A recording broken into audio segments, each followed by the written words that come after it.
ধন্যবাদ।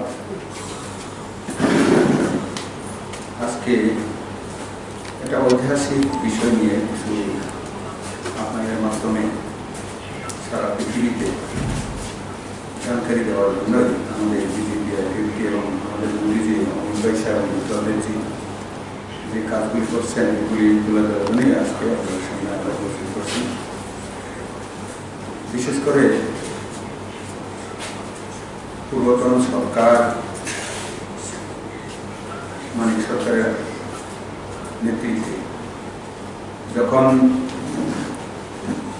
সরকার শুরু হয়েছিল তখনই মিজোরাম থেকে আমাদের স্বদেশের লোক গুরু সমুদায় অর্থাৎ ইয়াং শরণার্থী বিতাড়িত হয়ে বিভিন্ন রকম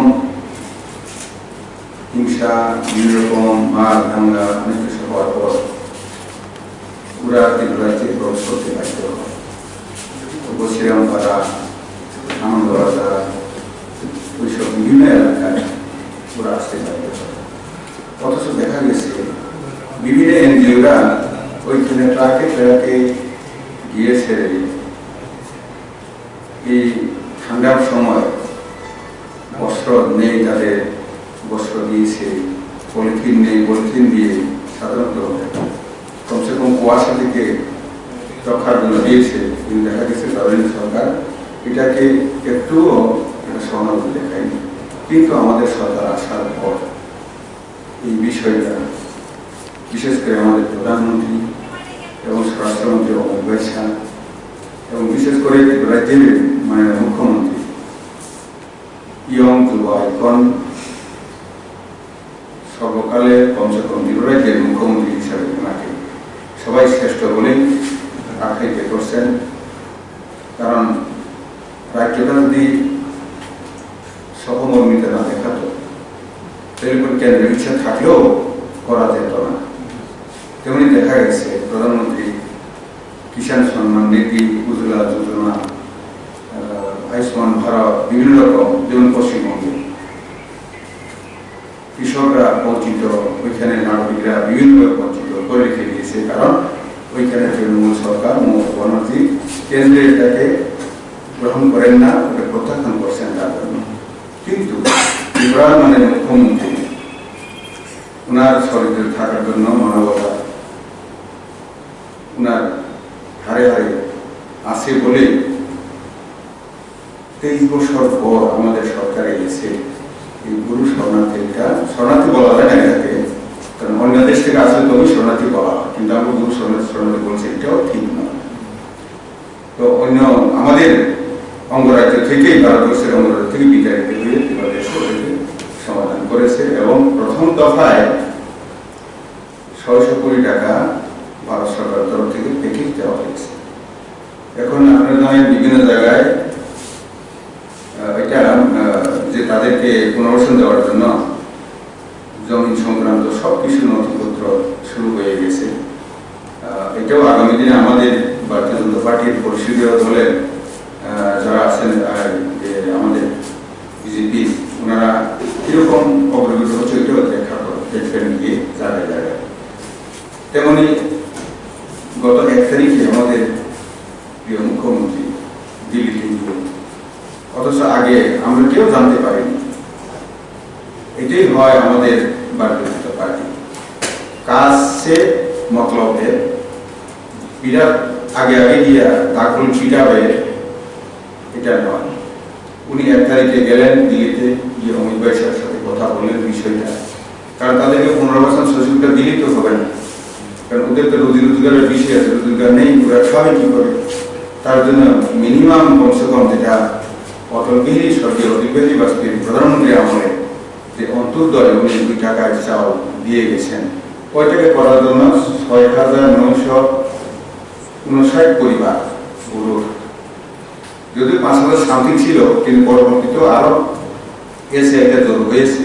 সবাইকে উনি ভিতরে নিয়ে এটাকে 2 টাকা চাল দেওয়ার ব্যবস্থা উনি পাকাপোক্ত করে এসেছেন।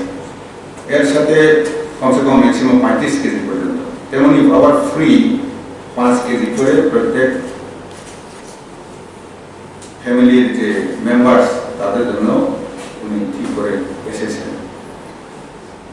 তো এতে বিশেষ করে 37,137 জন গুরু অর্থাৎ রিয়ান লোক জনজাতি এতে উপকৃত হচ্ছেন। তেমনি আপনারা নিশ্চয়ই দেখেছেন আমাদের ভারতীয় জনতা পার্টি বিশেষ করে মোদীজি ত্রিপুরাটাকে মডেল স্টেট করার জন্য উনার এবং ইরার সাথে ইরা প্লাস উনি যে করেছেন উনার পরিকল্পনা এবং উনার যা চিন্তাধারা উনার যে অ্যানাউন্সমেন্ট এর সাথে সাথে তার লেখে গত কিছুদিন আগে আমাদের এখানে ভারত সরকারের অর্থমন্ত্রী সুশ্রী নির্মলা সীতারমণ এসেছিলেন। তখন উনি জনজাতিদের উন্নয়নের জন্য 1,300 কোটি টাকা উনি প্যাকেজ ঘোষণা করে দিয়ে গেছেন। এতে আমাদের তরফ থেকে ত্রিপুরাবাসীর তরফ থেকে সবার তরফ থেকে, কারণ জনজাতির ক্ষেত্রে উন্নত হলেই রাজ্যটা উন্নত হবে। এটা শুধু জনজাতিদের উন্নয়ন এটাই হয় না, রাজ্যের উন্নয়ন। তো কাজে আমাদের রাজ্যবাসীর তরফ থেকে মোদীজি এবং আমাদের মুখ্যমন্ত্রীজি এবং অর্থমন্ত্রীজিকে ধন্যবাদ জানাচ্ছি আমাদের তরফ থেকে। তেমনি আলাদাভাবে 3টি প্রকল্পের জন্য 64 crore 64 কোটি টাকা আলাদা, এটা কিন্তু আলাদা আমাদের এটা উনি যদি পত্রিকাটা একসাথে 1300 কোটির এটা রিলিজ করে দিয়েছে এটা বলেছে, কিন্তু এটা নয়। আসলে 1300 কোটি হচ্ছে জনজাতির উন্নয়নের জন্য ট্রাইবাল ডিপার্টমেন্টের মাধ্যমে এটা হবে এডিসি এলাকাকে তার জন্য দিয়েছে। এবং 64 কোটি টাকা এটা হচ্ছে আলাদা পরিকল্পনার জন্য এটা দেওয়া হয়েছে। তো কাজে বিজেপি সরকার ত্রিপুরা রাজ্যে শুধু নয় সারা ভারতবর্ষে যেভাবে করে যাচ্ছে এবং ত্রিপুরার জন্য আলাদাভাবে যে করে যাচ্ছে এটা সত্যি প্রশংসনীয়, ধন্যবাদের যোগ্য। এবং আমরা ইতিহাসে 72 বছরে 1949 সনের 15 অক্টোবর ত্রিপুরা ভারতের সাথে যোগ দিয়েছিল। তখন যোগ যখন দিয়েছিল তখন সর্দার বল্লভভাই প্যাটেল বলেছিলেন যে ত্রিপুরা দূর হলেও, দিল্লি থেকে অনেক দূর হলেও এটা ভারতবর্ষের হৃদয়ে থাকবে এবং সুখ দুঃখে সমভাগিদার হয়ে যে বলেছিলেন। এটা দীর্ঘ 72 বছর পরে মোদীজির আমলে এবং বিপ্লব দেবের যে মুখ্যমন্ত্রীর আমলে এটা এখন সম্ভব হচ্ছে।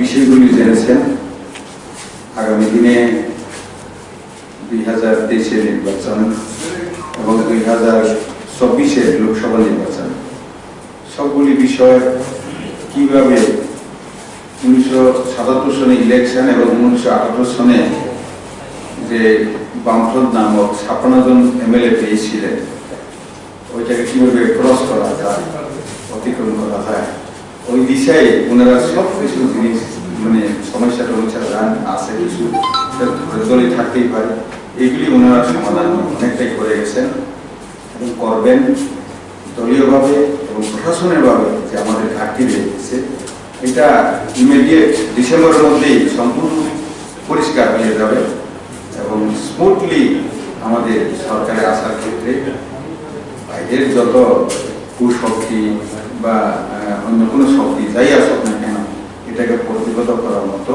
আমাদের সংগঠন এটা সম্পূর্ণ মোকাবেলা করার জন্য তৈরি হয়ে যাবে। দলীয় ঘাটতিটি কি ধরনের যদি একটু উল্লেখ করেন? দলীয় ঘাটতি বলতে দীর্ঘ বছর আসলে 2013-তে ডিজিটি ছিল 2%, 1.something তো 2018-তে এটা 52% পেয়েছে আমাদের ইলেকশন ভোটের পার্সেন্টেজ। তো ওইখানে যেহেতু 50% বিভিন্ন দল থেকে এসেছে এটা একটু তাল মিলিয়ে তো থাকতেই পারে, তবে এইগুলি দলীয় অনুশাসনের মাধ্যমে এবং যেটা ট্রেনিং শুরু হয়ে গেছে মানে এটা কিভাবে বলে ভার্চুয়াল বিসি বলা যায়, কনফারেন্সের মাধ্যমে বিভিন্ন মাধ্যমে এটা মোটামুটি আমরা কাটিয়ে উঠবো।